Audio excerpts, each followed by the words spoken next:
नमस्कार दोस्तों, मेरा नाम है शेखर और स्वागत है आप सभी का हमारे ट्यूब चैनल शिखर स्टडी पॉइंट पर। तो दोस्तों आज हम इसमें देखने वाले हैं 40 महत्वपूर्ण प्रश्नों को। आज दोस्तों खास बात यह है कि आज इसमें आपको कुछ क्वेश्चन हिंदी के भी, कुछ जीके के भी और ज़्यादा प्रश्न उत्तराखंड के आपको इसमें देखने को मिलेंगे। अगर दोस्तों वीडियो आपको पसंद आती है तो एक लाइक ज़रूर कीजिएगा। अगर आपके कोई दोस्त उत्तराखंड पुलिस कांस्टेबल एग्जाम की तैयारी कर रहे हैं, पुलिस भर्ती की तैयारी कर रहे हैं, तो उन्हें भी इस वीडियो को जरूर से शेयर कीजिएगा।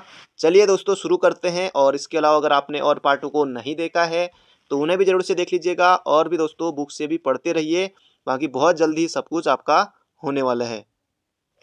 पहला प्रश्न है यहाँ पर, निम्न में से कौन सा प्रारूप गजट में प्रकाशित होता है? या सरकारी गजट भी हो सकता है ऑप्शन में। यहाँ पर जैसे प्रश्न में निम्न में से कौन सा प्रारूप सरकारी गजट में प्रकाशित होता है? अधिसूचना, कार्यालय ज्ञापन, ज्ञाप, अनुस्मारक या परिपत्र।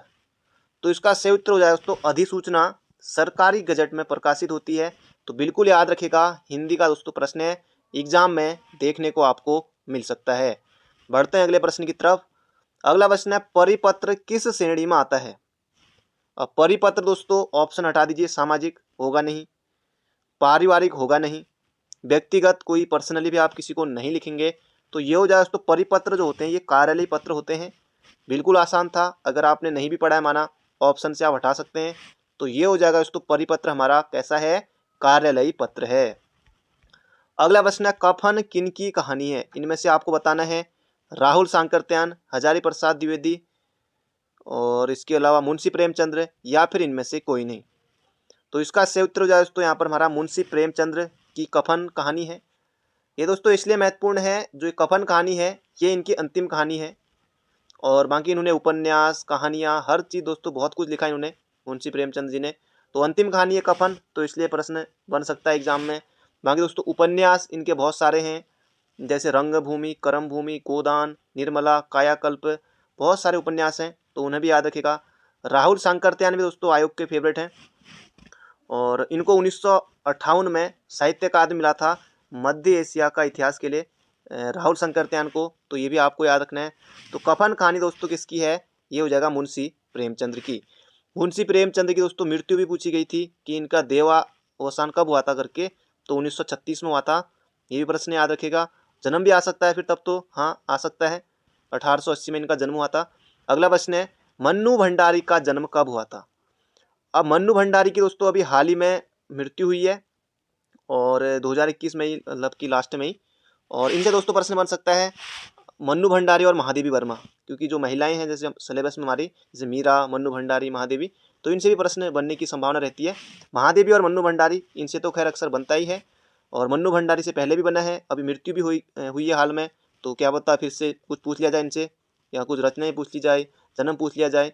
तो मन्नू भंडारी का जन्म यहाँ पर पूछा गया दोस्तों, इसका उत्तर हो जाएगा 1931 में हुआ था। याद रखेगा, मध्य प्रदेश में हुआ था, एमपी मध्य प्रदेश में। और इसके अलावा 2008 में दोस्तों इनको व्यास सम्मान दिया गया था, किस रचना के लिए? एक कहानी ये भी के लिए, एक कहानी ये भी के लिए इनको 2008 में व्यास सम्मान दिया गया था।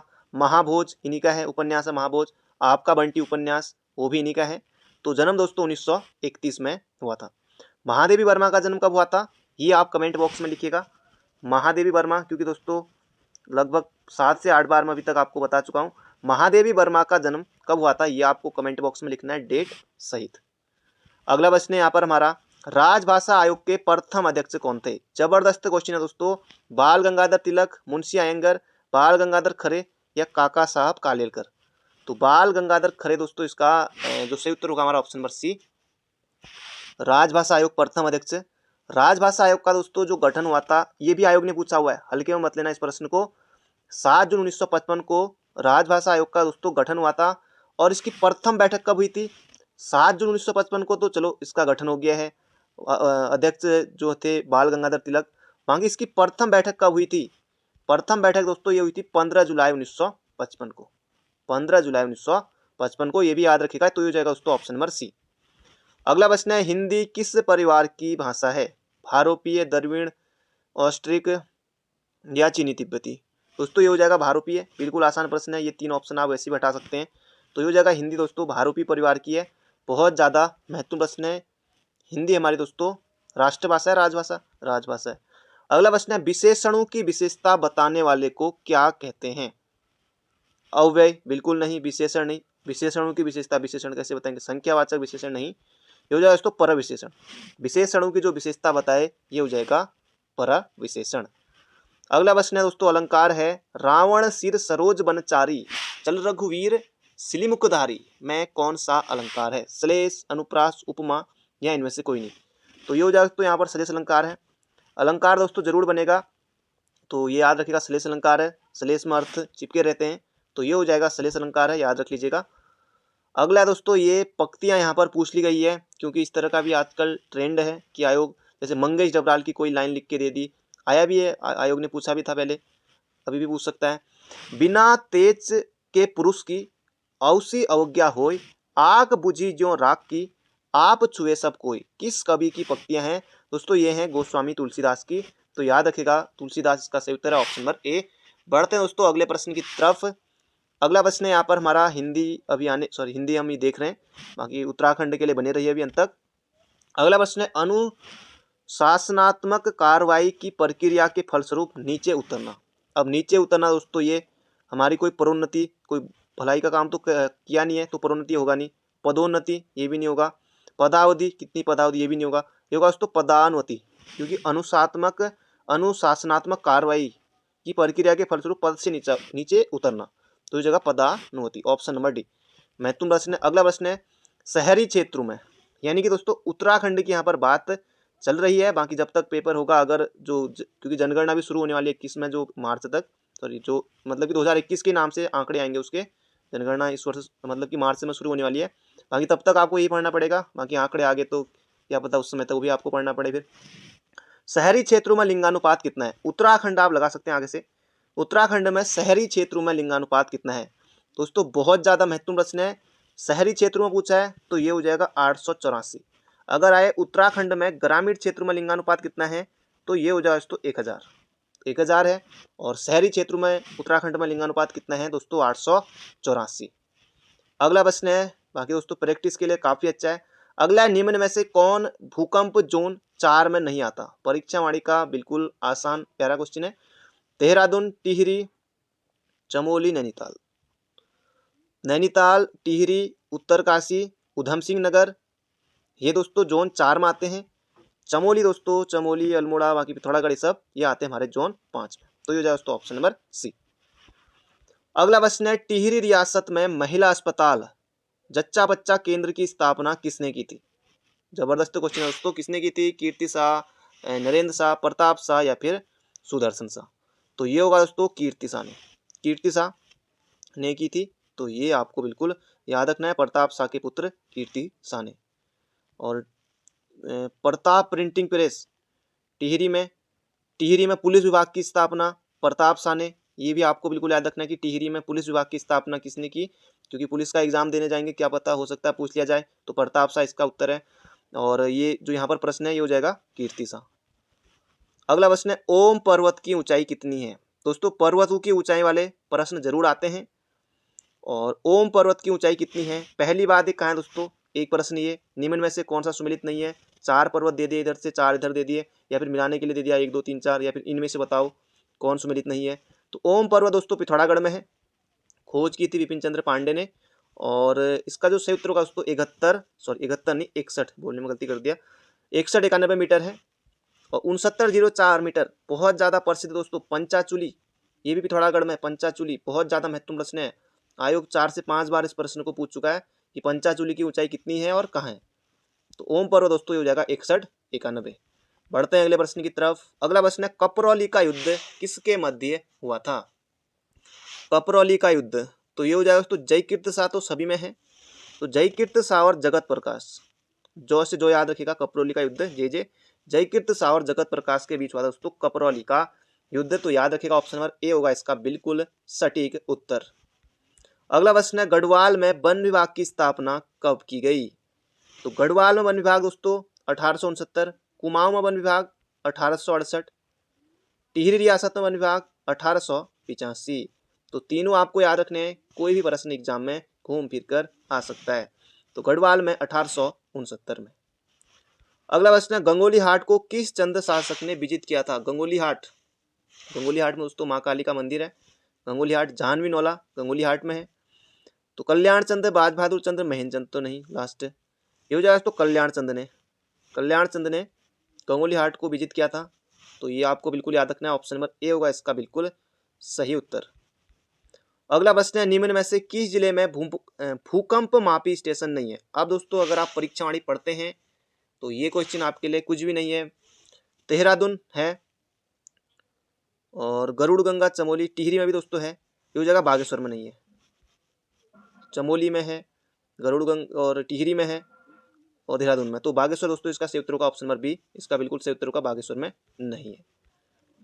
अगला प्रश्न, हाँ ये वाला हो गया। अगला, चौखंबा शिखर का प्रतिबिंब किस ताल में दिखाई देता है? चौखंबा शिखर, बधानी ताल, खीड़ा ताल, केदार ताल या देवरिया ताल? पहले दोस्तों जान लेते हैं ताल कहाँ का है। बधानी ताल ये रुद्रप्रयाग में है, खीड़ा ताल, केदार ताल ये उत्तरकाशी में है, देवरिया ताल दोस्तों ये भी रुद्रप्रयाग में है। तो जगह दोस्तों देवरिया ताल में चौखंबा शिखर का प्रतिबिंब दिखाई देता है। तो ऑप्शन नंबर डी हो जाएगा इसका बिल्कुल सही उत्तर। अगला है, मक्कू छड़ीला किसकी प्रजातियां हैं? परीक्षावाणी में दोस्तों मिल जाएगा ये प्रश्न, ऐसा नहीं है कि कहीं से आया है। श्यावली, घिंगारू, भैंकल या झूला वनस्पति? तो मक्कू और छड़ीला दोस्तों किसकी प्रजाति हैं? तो झूला एक वनस्पति है, झूला वनस्पति की है। और प्रथम ग्रेड का झूला किस देश को निर्यात किया जाता है? तो फ्रांस को निर्यात किया जाता है प्रथम ग्रेड का झूला। तो ये भी आपको याद रखना, एग्जाम प्रश्न पूछा जा सकता है। अगला प्रश्न है, पर्वतीय क्षेत्रों में गांव के समीप की भूमि को क्या कहा जाता था? बुणिया, बिचलिया, घरिया या फिर इनमें से कोई नहीं? तो गांव के समीप दोस्तों क्या होगा? घरिया ही होगा फिर, क्योंकि घरिया गांव के समीप की। तो ये हो जाएगा यहाँ पर हमारा बिचलिया बीच की भूमि, ये हो जाएगा यहाँ पर हमारा घरिया। अगला प्रश्न है, समन्वित डेयरी विकास परियोजना कब प्रारंभ की गई? तो यहाँ पर आपको बताना है 2001, 2, 2, 3, 3, 4 या फिर 5, 6। तो इसका सही उत्तर हो जाए तो 2002-3 में समन्वित डेयरी विकास परियोजना प्रारंभ की गई थी। अगला प्रश्न है, नागराज, नरसिंह तथा पांडव लीलाओं पर आधारित नृत्य है। ये आपको यहाँ पर बताना है कौन से हैं। छोलिया, भगनौल, पवाड़ा, रणभूत नृत्य। रणभूत नहीं, टिहरी उत्तरकाशी ये भी नहीं होगा, पवाड़ा ये भी नहीं, भगनौल भी नहीं होगा दोस्तों, होगा छोलिया नृत्य। नागराज, नरसिंह तथा पांडव लीलाओं पर आधारित कौन सा? छोलिया नृत्य। अगला प्रश्न है, बुक में मिल जाएगा प्रश्न, पढ़ लीजिएगा। अगला प्रश्न है, जबरदस्त है, दशकीय वृद्धि दर में देश में उत्तराखंड का स्थान कौन सा है? जबरदस्त क्वेश्चन है दोस्तों। दशकीय वृद्धि दर में देश में उत्तराखंड का स्थान कौन सा है? 17वां, 18वां, 20वां या फिर 23वां? 23 बहुत दूर हो गया, तो 18वां है। 18वां है, ये प्रश्न भी आपको बुक में मिल जाएगा परीक्षावाणी में। दशकीय वृद्धि दर में उत्तराखंड का स्थान 18वां है। अगला प्रश्न है, जयंत पत्र, ये भी मिल जाएगा बुक में दोस्तों, कहाँ से प्रकाशित होता था? लैंसडाउन, रानीखेत, कोटद्वार या फिर गोपेश्वर? तो जयंत दोस्तों ये पत्र था, ये कहाँ से प्रकाशित होता था? कोटद्वार से, ये आपको बिल्कुल याद रखना है। और राज्य में प्रकाशित यानी कि उत्तराखंड में प्रकाशित प्रथम दैनिक पत्र कौन सा था? उत्तराखंड में प्रकाशित प्रथम दैनिक पत्र कौन सा था दोस्तों? ये था कौन सा? पर्वतीय था, ये भी आपको याद रखना है। और इसका सही उत्तर होगा यहाँ पर हमारा कोटद्वार, जयंत कोटद्वार से। अगला प्रश्न है यहाँ पर हमारा देवभूमि, ये नंदप्रयाग से। अगला प्रश्न है, शिला स्थित है, ये भी दोस्तों बुक में मिल जाएगा, चमोली, अल्मोड़ा, रुद्रप्रयाग या इनमें से कोई नहीं? तो शिला दोस्तों ये कहाँ है? अगस्त मुनि में है, अगस्त मुनि रुद्रप्रयाग में है, अगस्त मुनि रुद्रप्रयाग में है शिला। दिव्य शिला कहाँ है दोस्तों? केदारनाथ में है। महत्वपूर्ण प्रश्न है, दिव्य शिला कहाँ है? केदारनाथ में है। तो ये भी आपको बिल्कुल याद रखना है। तो बढ़ते हैं अगले प्रश्न की तरफ। इसका सही उत्तर होगा शिला, अगस्त मुनि, रुद्रप्रयाग। अगला प्रश्न है, संजीवनी शिखर किसका उपनाम है? गोपेश्वर, हनुमान चट्टी, औली या इनमें से कोई नहीं? तो संजीवनी शिखर दोस्तों किसका उपनाम है? ये हो जाएगा औली का। औली दोस्तों कहाँ है? ये चमोली में है, ये आपको याद रखना है। अगला प्रश्न है यहाँ पर हमारा, हिमालय वन्यजीव संस्थान की स्थापना किसने की थी? हिमालय वन्यजीव संस्थान, चंडी प्रसाद भट्ट, शिवानंद, कल्याण सिंह रावत मैती आंदोलन वाले, सतपाल महाराज, उत्तराखंड सेवा संस्थान। इसका सही उत्तर होगा दोस्तों यहाँ पर हमारा हिमालय वन्यजीव संस्थान, चंडी प्रसाद भट्ट 1974। हिमालय वन्यजीव संस्थान चंडी प्रसाद भट्ट 1974। अगला प्रश्न है, चंदोमती मंदिर कहाँ है? अब दोस्तों मंदिरों से भी प्रश्न बनते हैं आजकल एग्जाम में। ये वाला मंदिर कहाँ है? जैसे धौलीनाग मंदिर कहाँ है? अभी आया था, वो बहुत से अभ्यर्थियों ने पिथौरागढ़ कर दिया, वो निकला कहाँ? बागेश्वर में। तो चंदोमती मंदिर कहाँ है दोस्तों? तो ये हो जाएगा हमारा चंदोमती मंदिर कहाँ है, ये हो जाएगा टिहरी में। बाकी 3 ऑप्शन देखिए कुमाऊं जनपद के हैं और बाकी एक ही ऑप्शन है टिहरी का, गढ़वाल जनपद का, ये हो जाएगा दोस्तों टिहरी। अगला प्रश्न है कत्यूरी काल में ग्राम शासक को क्या कहते थे, महतम, गोप्ता, कुलचारिक या अक्षपटलिक। तो ये हो जाएगा दोस्तों कत्यूरी शासन काल में ग्राम शासक को कहते थे महतम। कुलचारिक होता था दोस्तों कौन, तहसीलदार के लिए होता था तहसीलदार कुलचारिक। और अक्षपटलिक होता था दोस्तों कौन, लेखा परीक्षक होता था अक्षपटलिक। तो ये भी याद रखिएगा।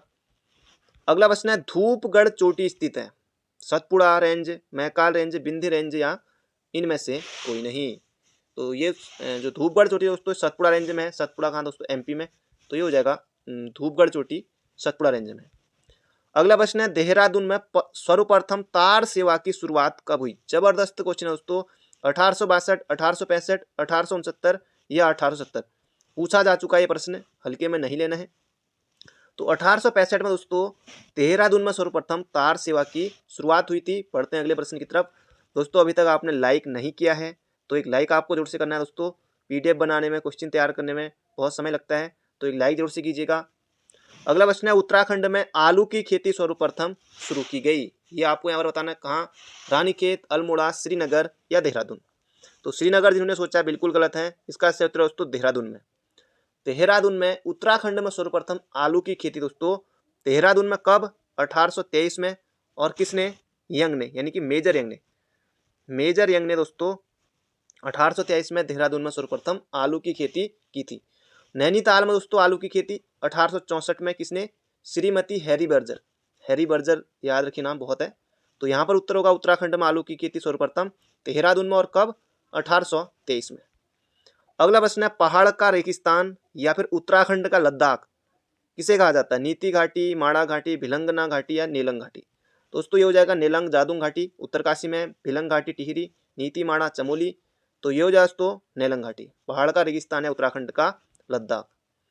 अगला प्रश्न है कांग्रेस की स्थापना के समय कुमाऊं का कमिश्नर कौन था। तो कांग्रेस की स्थापना 28 दिसंबर 1885 को हुई थी। तो उस समय दोस्तों कौन थे, रैमजे 1884 तक ही थे, 1856 से लेकर, गोबान उससे पहले। ये हो जाए दोस्तों जी रॉस। तो रॉस थे कांग्रेस की स्थापना के समय कुमाऊं कमिश्नर। तो याद रखिएगा, बन सकता है एग्जाम में। अगला प्रश्न है इनमें से गलत का चयन करना है। एक तरफ जो मेले हैं उनको दिया हुआ है और एक तरफ जनपद दिए हुए हैं, देख लेते हैं। बगवाली पोखर मेला चंपावत, बिल्कुल गलत, यही हो जाएगा सही उत्तर। क्योंकि बगवाली पोखर दोस्तों मेला कहाँ लगता है, अल्मोड़ा में लगता है, द्वाराहाट अल्मोड़ा में लगता है बगवाली पोखर मेला। बगवाली पोखर इसी साइड है, द्वाराहाट के वहीं पर है, तो अल्मोड़ा में लगता है। बाकी जो नागराज सहमुखे मेला है टिहरी में लगता है, बिल्कुल सही है। सैलकू उत्सव उत्तरकाशी में, सैलकू मेला या सैलकू उत्सव उत्तरकाशी में। नाग पंचमी मेला ये पिथौरागढ़ में, ये भी सही है।